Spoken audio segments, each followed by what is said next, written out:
d'être parmi vous aujourd'hui. Et je dois dire que je suis content d'être dans ce territoire. Je rejoins complètement le discours de ce qui a été dit avant.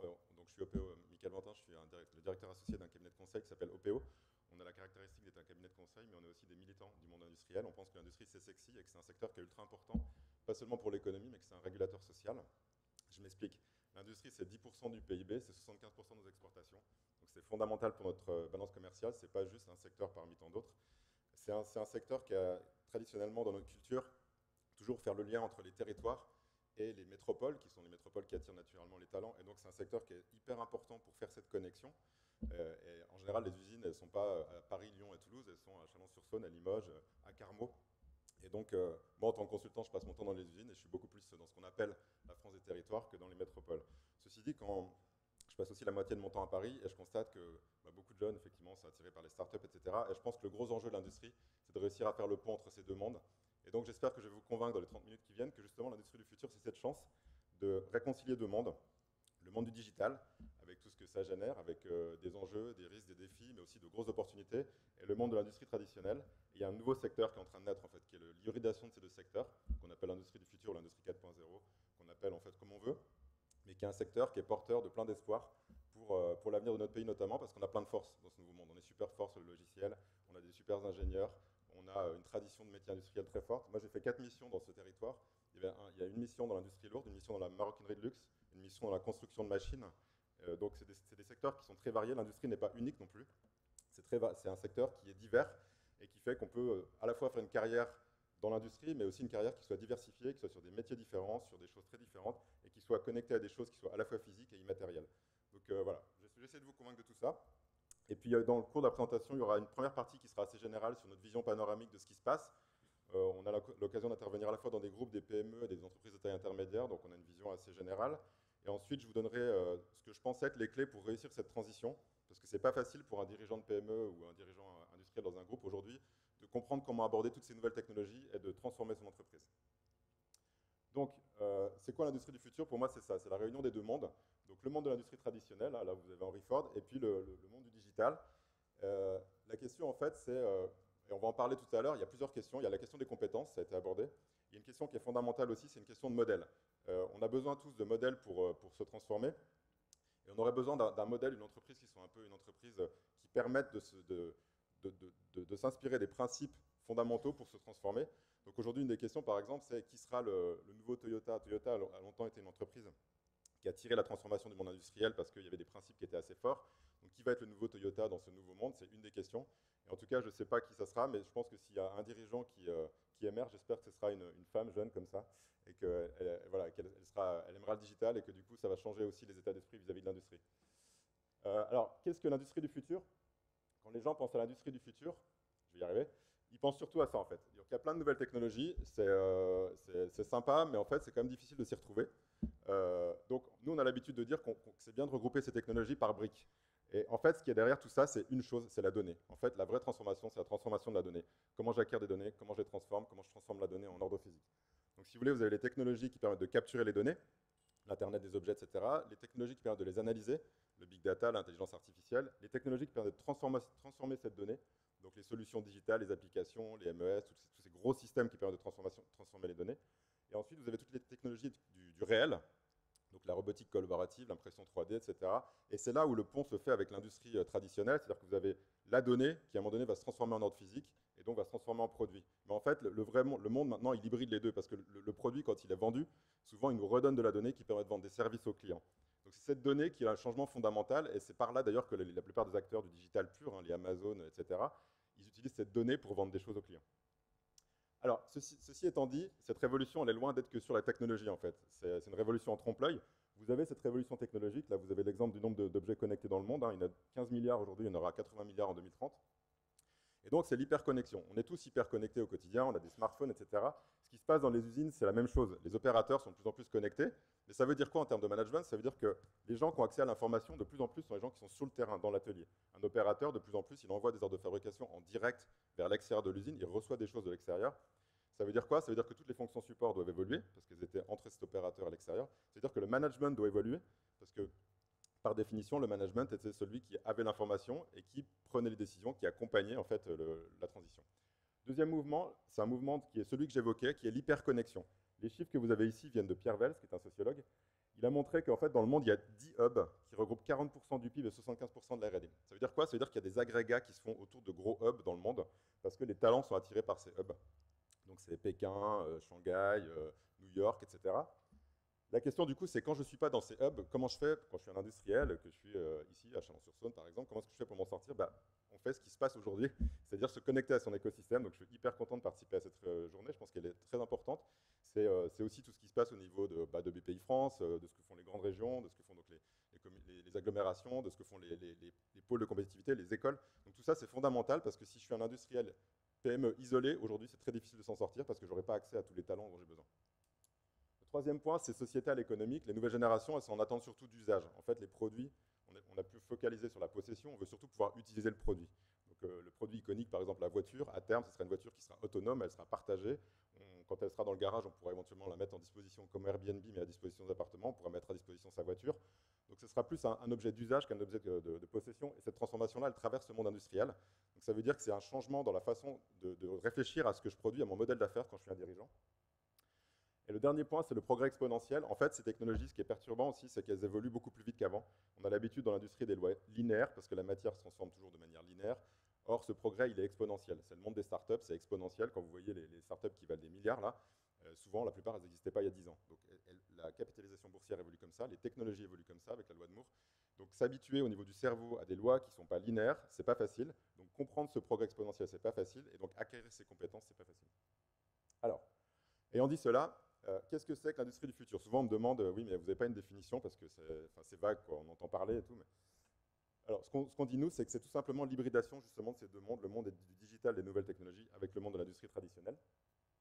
Ça permet deux choses, on va le voir après, à la fois des opportunités de croissance, donc c'est penser différemment ce qu'on vend, quand je suis un industriel, vendre des services, vendre autre chose, customiser beaucoup plus les produits, vendre des produits qui sont différents de ce qu'on vendait avant, du sur-mesure, adapté à l'utilisateur, ça c'est d'une part, c'est modèle d'affaires, et par ailleurs ça permet d'améliorer la compétitivité industrielle, et là c'est plus une étape supplémentaire par rapport à tout ce qui a été fait dans l'industrie, on a l'habitude de s'améliorer en continu, les nouveaux outils digitaux et les nouvelles technologies permettent de passer une étape encore supplémentaire pour être plus performant, plus réactif, etc. Comment est-ce qu'on fait pour utiliser ces outils-là? Nous, on est convaincus qu'il faut toujours travailler sur trois choses, et c'est indissociable. La première chose, c'est de travailler sur la stratégie, puisque je parlais de modèle d'affaires. La deuxième chose, c'est bien sûr de travailler sur les technologies, mais c'est aussi et surtout de travailler sur l'organisation, parce que vous n'arriverez pas à utiliser les technologies correctement si vous n'avez pas une organisation adaptée, des compétences, des modes de pilotage adaptés. Tout ça, ça fait c'est un ensemble, et donc ça se transforme de manière systémique, il faut travailler surtout en même temps. Alors, quelles sont ces opportunités que j'évoquais? Je disais, il y a deux types d'opportunités, de croissance, ou des opportunités dites business, ou des opportunités de compétitivité. Vous avez des exemples ici de ce qui peut se passer grâce à la nouvelle technologie. Donc, on peut faire de nouveaux services, par exemple, avec des produits connectés, augmenter la diversité des produits. De plus en plus, on ne va plus fabriquer des tailles de lots. En fait, on va faire des produits qui sont unitaires. Hier, par exemple, j'étais dans une entreprise qui fait de la joaillerie. Sur tout un tas de produits, ils n'ont plus de série, en fait. C'est un produit qui est unitaire. Donc, comment vous faites quand vous avez une usine où il n'y a plus de série? Ça veut dire que c'est des modes complètement de pensée qui sont différents. La réactivité, il faut être de plus en plus réactif. Nous, en tant que consommateurs, on est tous de plus en plus exigeants. On veut les choses en 1 heure, en 2 heures. On a l'habitude d'être livré tout de suite. Le monde industriel doit s'adapter à ça. Donc, ça veut dire que de plus en plus, les transformations qu'on fait pour aider nos clients, c'est diminuer les temps de passage, diminuer les délais de fabrication, diminuer tous les délais, parce qu'en fait, il faut être ultra réactif. Comment est-ce que j'utilise les technologies pour faire ça? Il y a l'enjeu de l'attractivité aussi. Comment est-ce que je fais pour communiquer vers l'extérieur et avoir une politique qui permette de dire que ma mission, elle dépasse mon cadre économique. Elle va contribuer à la société en général et notamment à la transition énergétique. Ça, c'est hyper important. On parlait de l'attractivité du monde industriel. Moi, je pense qu'un des aspects, c'est que l'industrie, je pense que ce n'est pas quelque chose qui... C'est un secteur qui peut contribuer à cette transition écologique parce que c'est un secteur qui a l'habitude d'innover. Et comme l'industrie innove, les solutions qui permettront de résoudre ce problème environnemental, il viendra en grande partie aussi du monde industriel. Et donc ça, c'est un message qu'il faut faire passer très fortement et je le vois très fortement chez mes clients. La partie du bas, elle est plus classique. C'est comment je fais pour utiliser les robots, l'impression 3D, les objets connectés dans mes usines.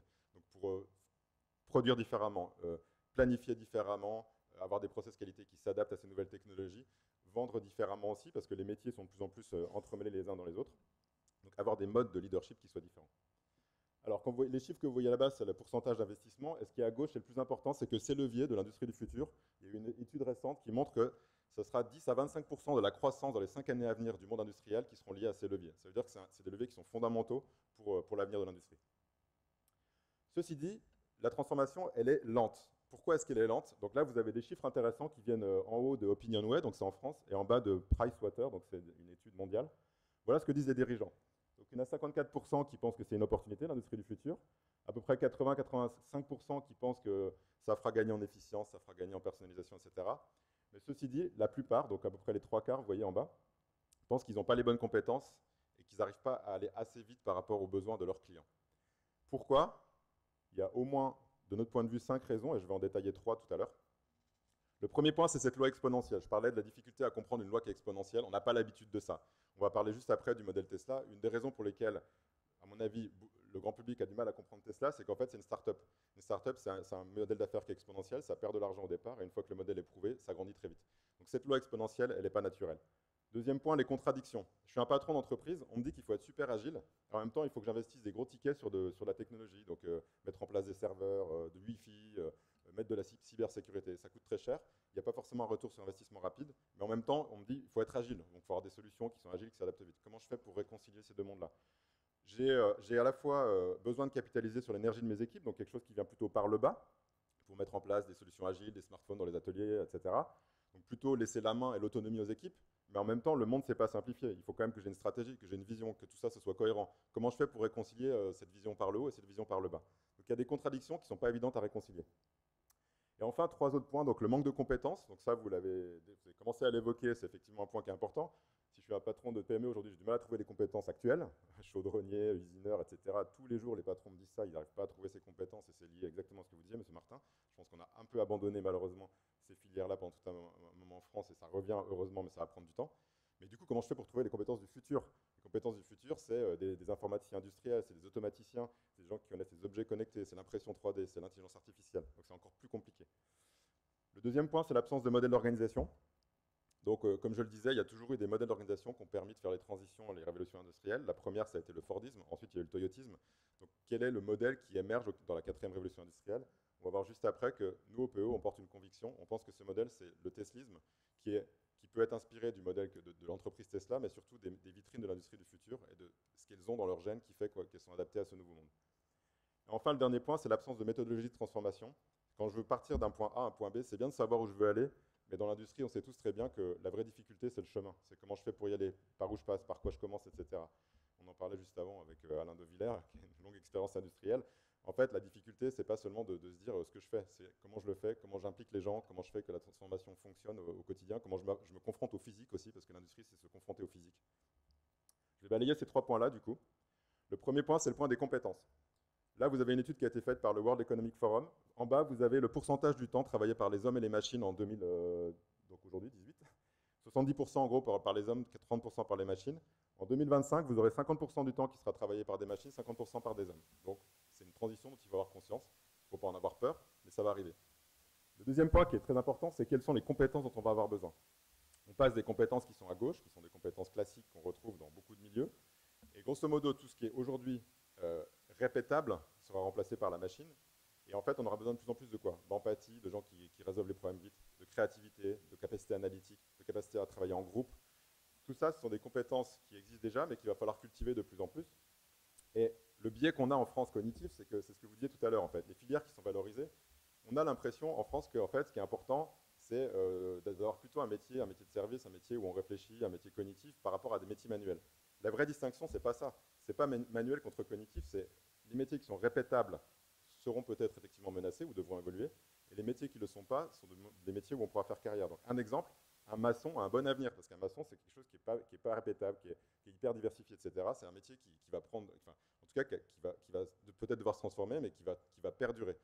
Un analyste financier, peut-être va disparaître, parce qu'en fait, les robots sont capables très facilement d'aller chercher des données sur le marché maintenant et de faire des rapports. Vous voyez, donc c'est contre-intuitif. C'est pas parce que l'analyste financier a un bac plus 5 qu'il a plus de chances d'être embauché à l'avenir qu'un maçon. Donc ça, je pense, c'est un message aussi qu'il faut faire passer, c'est important pour les politiques publiques. Alors, les conséquences que vous avez dans une usine, c'est ce qui est à droite.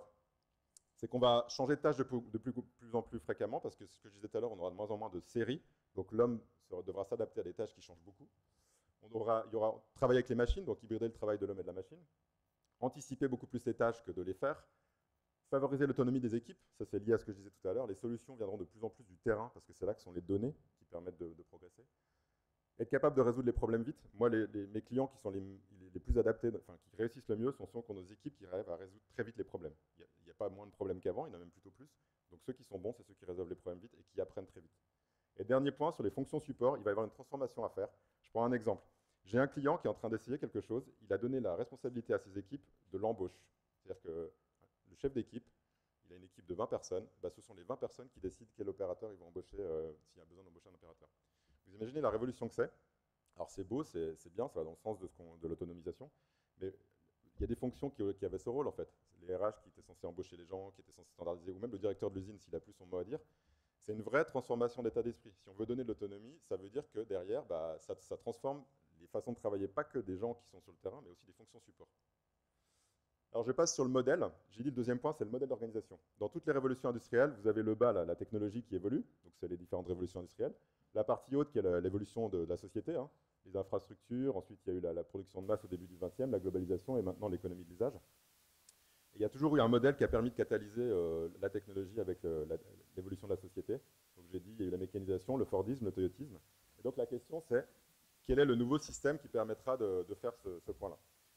Chez OPO, on a une thèse, en tout cas on a passé du temps chez Tesla, on a étudié la façon dont ça marche. C'est une entreprise qui a des points forts et des points faibles, c'est comme toutes les entreprises. Mais ceci dit, il y a quelque chose qui est intéressant dans cette boîte, c'est qu'elle vient du monde du digital. Elle est née dans la Silicon Valley, à un endroit où vous avez tous les GAFA, où vous avez des compétences spécifiques qui viennent du digital. Et elle a la particularité de venir de ce monde-là, donc Elon Musk lui-même c'est un geek, etc. Et elle va vers le manufacturing, donc c'est pas facile, hein. On a vu récemment que ça a été difficile de monter en cadence, etc. Il se confronte justement à l'industrie aujourd'hui, mais il fait ce mouvement du digital vers l'industrie. Alors qu'aujourd'hui, beaucoup d'industriels font le mouvement inverse, ils viennent de l'industrie, ils veulent aller vers le digital. Donc comprendre ce modèle-là, c'est intéressant pour se dire comment je tire de ce modèle des principes qui m'accompagnent. Et en fait, en faisant cette étude-là, on est aussi allé voir des vitrines de l'industrie du futur en France, des PME, des ETI, des groupes, hein, il y en a à peu près une cinquantaine. Et on s'est rendu compte que ce qu'on a vu là, bah, ça se généralise en fait. Il y a 7 dimensions qui peuvent se partager sur un modèle qui peut être un modèle cible pour cette nouvelle révolution. Donc ce modèle, je ne le détaille pas trop, mais en gros, il peut se codifier sur ces 3 cercles. Il y a un cercle qui est le cercle rose, qui est stratégique, qui est l'opportunité de changer de modèle d'affaires. Avoir une vision hyper forte, c'est ce que le haut là. Donc, par exemple, pour Tesla, c'est contribuer à la transition énergétique. Ce n'est pas seulement fournir des voitures. L'objectif sur Tesla, c'est de faire un réseau de voitures qui pourront se partager, sur lesquelles vous pourrez avoir des gens qui vont aller coder des applications, comme vous avez votre iPhone, en fait, où il y a des gens qui codent des applications. Bah, l'idée, c'est de faire ce réseau qu'on appelle de surtraitance pour que des codeurs puissent venir faire des applications pour partager les voitures, partager l'électricité, etc. Donc, une vision très forte. L'attraction tentaculaire, c'est d'utiliser les plateformes. Le monde des plateformes, c'est un monde qui est ultra puissant pour vendre différemment son produit de manière virale. C'est-à-dire que vous arrivez à créer en fait de l'attraction qui n'est pas liée à un réseau commercial, mais qui est liée à vos utilisateurs. C'est vos utilisateurs, en parlant de votre produit, qui arrivent à générer ça. Et par exemple, chez Tesla, il y a très peu de marketing, très peu de promotion du produit. L'intégration, donc ça, c'est un retour arrière par rapport à ce qui s'est fait dans la révolution industrielle précédente.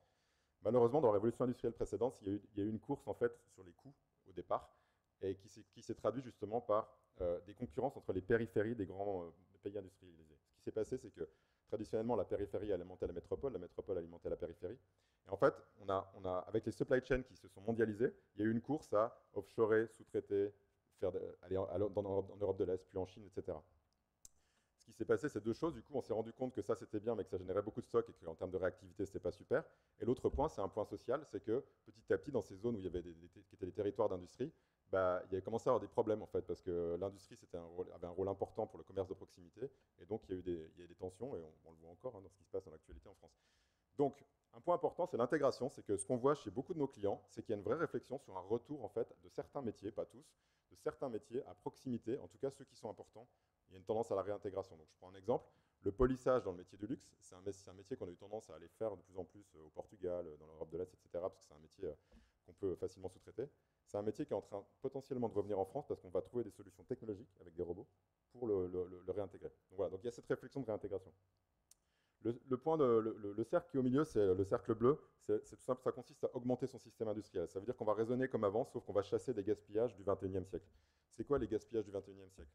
C'est les données qui ne sont pas utilisées, c'est les décisions qui sont lentes, c'est le fait d'avoir des tâches qui sont répétitives et pénibles, ça on va vouloir le supprimer, c'est le fait d'avoir des fonctions qui travaillent mal ensemble. Donc ces gaspillages-là, qui sont plus immatériels que matériels, eh ben, on va essayer de les chasser pour avoir des organisations qui soient réactives, qui s'adaptent, qui développent les gens, etc. Et enfin, vous avez le cœur qui est le fait d'apprendre. Le fait d'apprendre, c'est quelque chose qui est hyper ancré dans les startups. Donc une startup, elle est obligée de fonctionner comme ça parce qu'elle ne connaît pas son modèle d'affaires quand elle se lance. Elle part de l'utilisateur et de ses besoins, et en permanence, c'est en apprenant sur les besoins de l'utilisateur qu'elle trouve son modèle d'affaires et qu'elle va finir par se développer. Donc dans le monde du digital, c'est quelque chose qui est hyper naturel de faire ce qu'on appelle du test and learn, de lancer un produit avant même qu'il soit mature, etc. Donc par exemple, Elon Musk, quand il a créé sa première voiture, il n'a pas fait une réflexion de 4 ans, puis j'ai la voiture parfaite et je la mets sur le marché. Il a pris une Lotus Elise, il l'a découpée, il a mis une batterie, ça lui a pris 3-4 mois, il a commencé à la vendre, et il l'a améliorée ensuite en marchant. Et il y a des gens, quand je suis allé là-bas, qui m'ont dit, des gens de SpaceX, donc son autre entreprise, dans son entrepôt, en fait, il avait ses fusées où il faisait ses tests. À côté, il y avait des Lamborghini, des Ferrari, etc., qu'il avait découpés, et il avait mis des batteries électriques dedans. Parce qu'en fait, le monde digital, c'est ça. C'est d'abord, c'est je teste, j'essaye, je vois si ça marche, etc. C'est beaucoup plus itératif que ce qu'on a l'habitude de faire dans l'industrie, où on va plutôt faire des grands projets qui durent longtemps, etc. Le problème, c'est que les grands projets, maintenant, qui durent 3-4 ans, quand vous sortez votre produit, il s'est passé tellement de choses entre le moment où vous avez commencé à y réfléchir que c'est plus adapté. Voilà. Dernier point peut-être, parce que je pense que le temps court. J'aurais bien aimé passer plus de temps. Ça va. Ça va. J'aimerais bien passer plus de temps à vous donner des exemples concrets, parce qu'en fait, on vit plein de choses en fait, chez nos clients au quotidien. Je vais vous donner ces 3 recettes, et puis après, je vais l'illustrer avec 3 exemples pour que ce soit très concret. Donc, les 3 recettes qui sont très importantes pour un patron industriel, ce sont ces 3-là. La première en haut, c'est sur les hommes et les technologies. Comme je le disais, il y a plein de technologies. Et donc, la difficulté, c'est par où je commence. La première chose, c'est de dire c'est quoi mes enjeux. Est-ce que mon enjeu, c'est la réactivité? Est-ce que c'est la traçabilité? Donc, dans l'agroalimentaire, par exemple, l'enjeu, c'est comment je trace mes produits, comment je donne accès à mon client à quelle est la ferme qui a produit le lait que je vous propose, que le fait qu'il n'y ait pas de pesticides et tout. Donc l'agroalimentaire, c'est un enjeu particulier, par exemple, c'est la traçabilité. Mais vous avez d'autres secteurs, comme l'aéronautique, où l'enjeu, c'est plutôt la réactivité, c'est d'avoir des délais qui sont courts, parce qu'en fait, c'est une supply chain très étendue. Donc en fonction du secteur, je définis mon enjeu, et à partir de ça, je définis mes technologies. Les technologies, elles sont plus ou moins adaptées en fonction de l'enjeu qu'a le patron. Et à partir de ça encore, je tire les compétences dont j'ai besoin. Donc si par exemple, mon enjeu, c'est la logistique industrielle, parce que ça me coûte cher, etc., je vais avoir tendance à robotiser, parce que plus ça va, plus on voit que les solutions, ce qu'on appelle les AGV, se développent et permettent de robotiser la logistique. Et donc, la brique technologique que je vais choisir, ça ne va pas être tout de suite l'intelligence artificielle ou l'impression 3D, ça va être cette solution technologique mobile.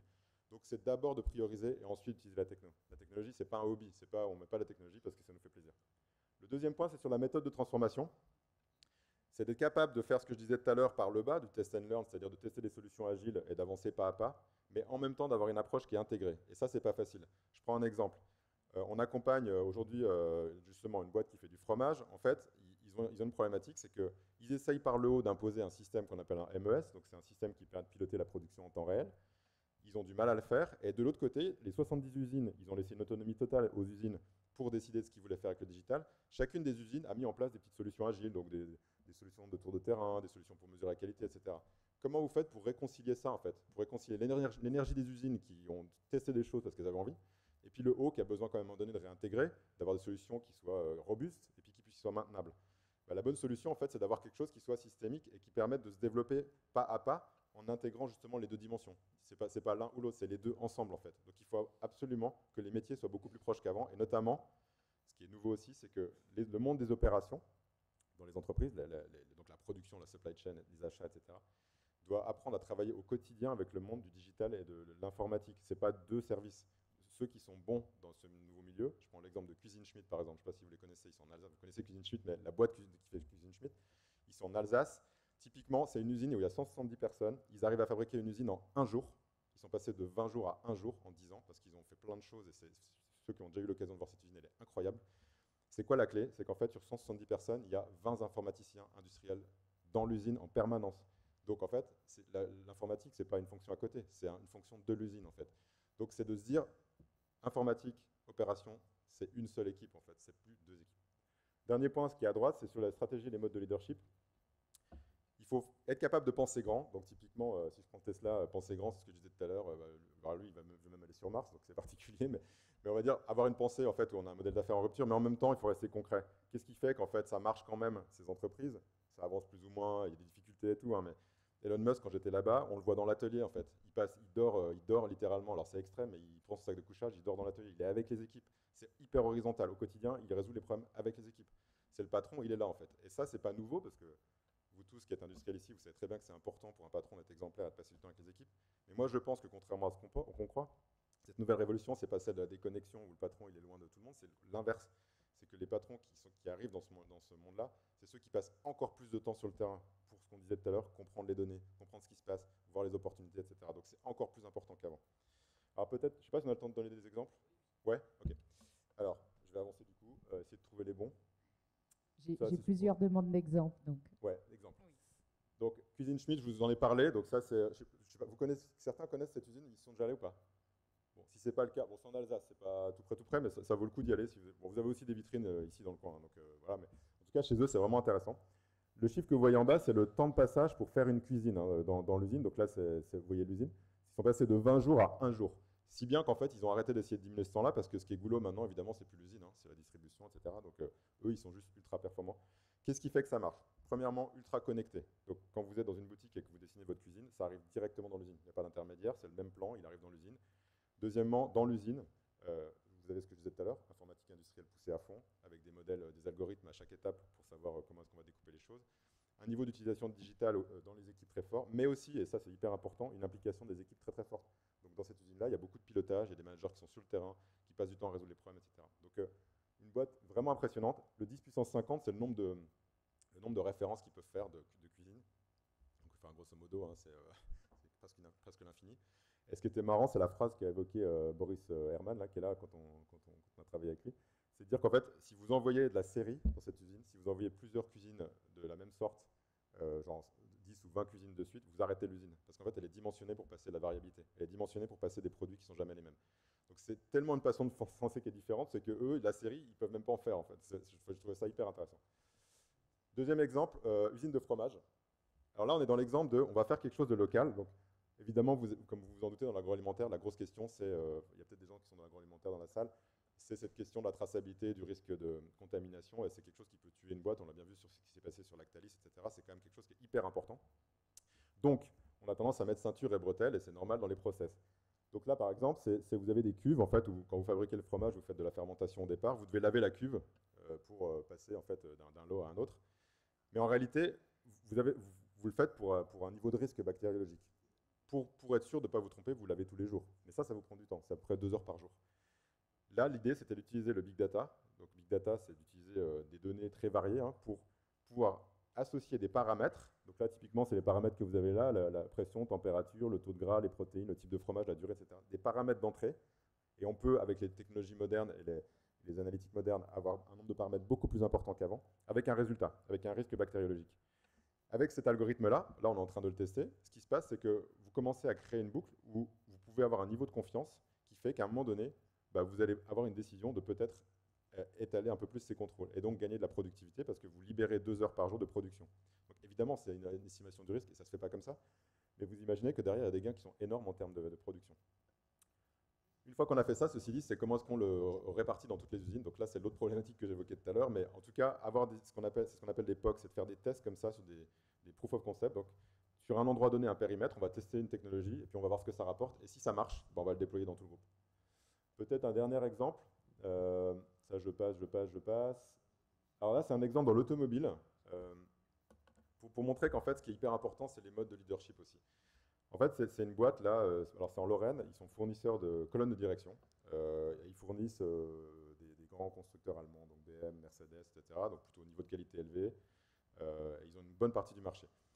Ils sont plutôt très en avance sur la technologie. Ils avaient mis en place des robots collaboratifs, des exosquelettes, des objets connectés.